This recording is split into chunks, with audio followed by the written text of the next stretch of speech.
প্রাইমেশিয়া বিশ্ববিদ্যালয়ের ছাত্র জাহিদুল ইসলাম পারভেজ হত্যা মামলার প্রধান আসামি মেহরাজ ইসলামকে গ্রেফতার করেছে র্যাব।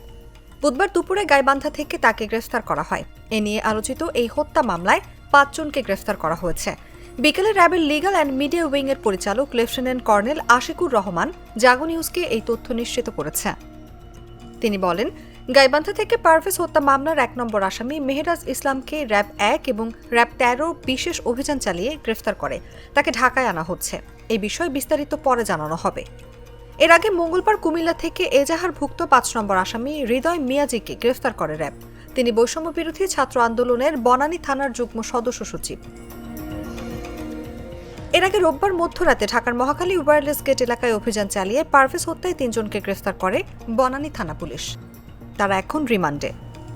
পুলিশ ও মামলার এজাহারের তথ্য মতে পারভেজ প্রাইমেশিয়ার গলিতে সিঙ্গারা খাওয়ার জন্য গিয়েছিলেন। ওই সময় সেখানে ২ জন ছাত্রী ছিলেন।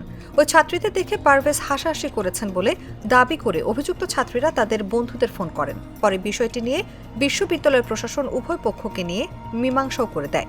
কিন্তু মাহাথি মেহরাব ও আবুজর গিফারি হাজারিপাড়া এলাকার কিছু ছেলেকে ডেকে নিয়ে আসেন এবং পারভেজের উপর হামলা চালান। এ সময় পারভেজ বিশ্ববিদ্যালয়ের প্রধান গেটে দৌড়ে আসার সময় আঘাত পান। তারা তাকে ধারালো অস্ত্র দিয়ে বুকে পিঠে আঘাত করে পালিয়ে যান। এ ঘটনায় নিহতের চাচাতো ভাই হুমায়ুন কবির বাদী হয়ে ৮ জনকে আসামি করে বনানী থানায় মামলা করেন।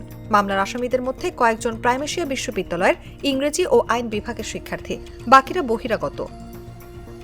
এদের মধ্যে এজাহারে সুবাহান নিয়াজ তুষারের পরিচয় দেওয়া হয়েছে বৈষম্য বিরোধী ছাত্র আন্দোলনের বনানী থানার যুগ্ম আহ্বায়ক হিসেবে।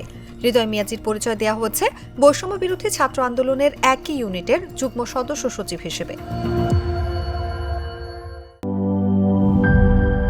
একনল হ্যান্ড ওয়াশ 100% প্যারাবেন ফ্রি, তাই নিরাপদ হাতের জন্য আস্থা রাখুন একনলে।